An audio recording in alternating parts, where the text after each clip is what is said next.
There are two types of cramps you may get if you're a bodybuilder or an athlete, especially if you're enhanced. I'm going to tell you about both of them and some of the issues that they can cause. So the first cramp I want to talk about is the one that's most common with bodybuilders and athletes, and it's usually with the people that are not enhanced, okay? And that is when there's a lack of sodium in your body. So when you don't have enough sodium in your body, this throws off a ton of different bodily functions, and most of these are super important to living a healthy life. Now, this comes up most in athletes that are not enhanced, and it usually brings on dehydration. So how does that come about first? So usually this happens with athletes when they're just not taking their nutrition serious enough. They don't have enough salt or sodium in their body prior to training or even games, anything like that. And this just comes up so quick that really they can't get on top of it. It's not like you can just take the salt and the cramps go away immediately. It goes away fast if you stay on top of it, but if you're in the middle of a game, you're in the middle of training, and these cramps come on and it's painful, and you know the cramps I'm talking about, and you know immediately, I don't have enough salt, there's not enough water going on. This dehydration, it's tough to overcome. So what happens is you don't have enough sodium in your body, and then in turn, that sodium's not holding on to the water for you to keep you hydrated properly. And then this is going to cause dehydration literally between the cells, your muscle cells of your body.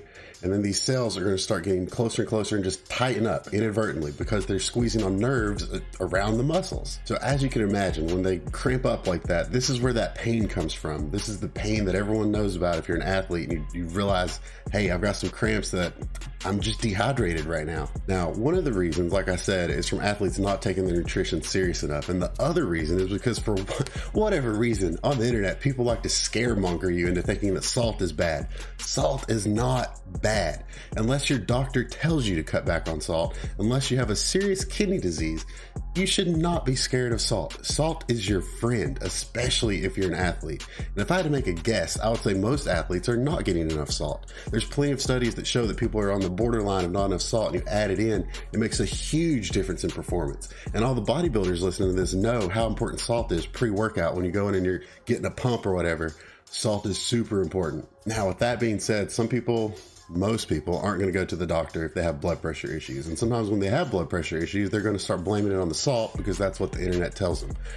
But the data is there, man. It shows you that even if you pull back on salt, it's not going to have that big of an effect on blood pressure. It's very minimal. And furthermore, you're really just putting a Band-Aid over an underlying problem. Like, even if you pull back on the salt, your blood pressure goes down a little bit, it's probably still high. And like, it's not the salt causing it, it's something else causing it. So like, straight up, you should just get that out of your head. Stop thinking that salt is causing all these problems. So you gotta salt your meals before training, okay? Keep salt in your diet. You don't have to overdo it. Just salt some of your meals, but prior to training, prior to games, you need to salt your meals, okay? You gotta make that a habit. And also, you gotta drink water with it. You can't just add all the salt and not the water. Your body needs both of them. If you provided enough salt and you provided enough water, it's gonna regulate itself to where it should be.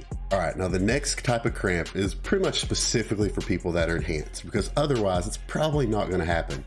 What I'm talking about is having too much potassium in your body. Now, medically speaking, it's going to be really hard for you to just eat too much potassium and this type of cramp come up. For someone that's natural is what I'm saying. Okay, there's a lot of checks and balances that your body has going on, and it would be a ridiculous amount of potassium you'd have to take. I mean, you'd have to take prescribed potassium, and some of that, I mean, over-the-counter, no salt, stuff like that, potassium chloride, and I'm talking like a lot of it. Like, you would almost have to do it deliberately, okay? Now, the problem is, if you're an enhanced bodybuilder or you're an enhanced athlete, and you're taking things like steroids, you're taking things like HGH, even insulin that sort of soups up all this stuff, oral steroids, etc., all this stuff. One of the main reasons they work so well is because of what? Mineral retention, nutrient retention, right? It's pushing all these nutrients to your cells. That includes sodium, that includes potassium, right? It's very hard to take too much sodium, but you can definitely take too much potassium. Now, first of all, when you're taking this stuff, the big issue that comes up with most people is water retention. And water retention causes high blood pressure. Now, that's definitely an issue we should talk about, but that's not what we're talking about in this video, okay? And that one you can just take care of with a diuretic. It's pretty simple. But if you're having too much potassium, the water retention is going to be there. But like, you can't necessarily just take a diuretic. It's got to be the right diuretic. And most people, the ones they take, they work because of they're expelling the salt. So it's not really taking care of the potassium issue. Okay. Now, I don't want to get into the weeds of different diuretics on this video because I'm just talking about the cramps specifically. Okay. So if you're on gear, most likely if you have a cramp, it's from too much potassium. It could be from lack of salt, but like, it's just probably not going to happen, because that's, if it's real gear, it's real HGH, it's holding on to minerals. It's going to make it very tough to have a cramp from lack of sodium. So if you have too much potassium and you get a cramp, how do you know if it's from the potassium? So this is the big one. The two types of cramps feel totally different, right? If you have a cramp from lack of sodium, it's very painful. It's squeezing on the nerves. It's a very painful cramp. I think if you're an athlete, you've had a cramp in high school, middle school, college, whatever, you know exactly what I'm talking about. It's a very painful feeling. Now, if you have a cramp from too much potassium, it does not feel like that. It doesn't feel like that at all. It may look like that if you've ever seen like an indention on your skin from the muscles twitching and things like that. Okay, it's similar, but it's not necessarily painful. It's a little painful, but it's not like a lack of sodium painful. It's more of a locking up. That's the best way to describe it. It's like a muscle locking up. Now, if you've been eating a lot of potassium and you're doing this, let's say for a peak week, whatever, one way to test to see if you have too much potassium and that's causing the cramps is to just do a flex. All right, do some kind of pose for a bodybuilding show. And if you're doing that pose and you feel your muscles sort of lock up on you and it's not super painful and you literally have to push your arm down to let that bicep release, then that's sort of what it feels like. It's just locking up. More than likely it's from too much potassium if that's the kind of cramp that you get. Now, obviously this can be really dangerous for a reason you should see by now, and that is if it's just locking up muscles to the point that like you can't just relax it out of place and you have to push it out of place. What happens if your heart locks up? I mean, it's a muscle, so too much potassium, your heart locks up, it's going to kill you straight up. Now, this has definitely happened to several bodybuilders, and you can look this up and see all the details of how it happened. But the thing that's even more dangerous is, let's say you get a cramp like this in public, maybe at a bodybuilding show from too much potassium, and then it locks up your heart. You fall over and people, they see like, okay, this guy is like going into cardiac arrest. Paramedics come. Now, most likely, not all cases, but most likely, what are they going to do? They're going to give you more electrolytes. So if you get more potassium in your system than what you already have, they're just murdering you. Like you're not going to live, you're going to die. But you have to look at it from their perspective. 9 times out of 10, if someone has a cramp like that, it's because they don't have enough sodium or electrolytes in general, so they're giving you what you need. They're not thinking of it from a bodybuilder perspective as someone that may have had too much potassium or took the wrong diuretic and it threw their electrolytes out of balance and threw that potassium through the roof, right? It's not, I mean, unless they're at a bodybuilding show and they know specifically, hey, these guys are doing this kind of stuff, it's not going to happen. So what do you do if this happens to you and you get a cramp that's obviously from potassium? You've checked that off your list. You're like, okay, I'm getting these weird lockup feelings. It's from too much potassium. This happens, I mean, not all the time, but it does happen. I've had it happen to clients. I've had it happen to friends. And it's really easy, like I said, to figure out if it's from potassium because of that lockup feeling. So you figure that out. So now what do you do? One, the easiest step, cut out potassium from your diet. It's okay. That potassium, it's going to be hard to bring it down in the first place, even for someone that's not enhanced, but especially if you're enhanced. Just cut potassium out of your diet completely. I don't care if you have to fast for a couple days, if it's that serious. Cut it out completely. Keep drinking water. Let your body regulate itself and get it back on track. And you can keep sodium in, and don't pull sodium out, because then you're throwing it out of balance even more, and you could be causing other issues. So cut out potassium, leave sodium in, if not add more.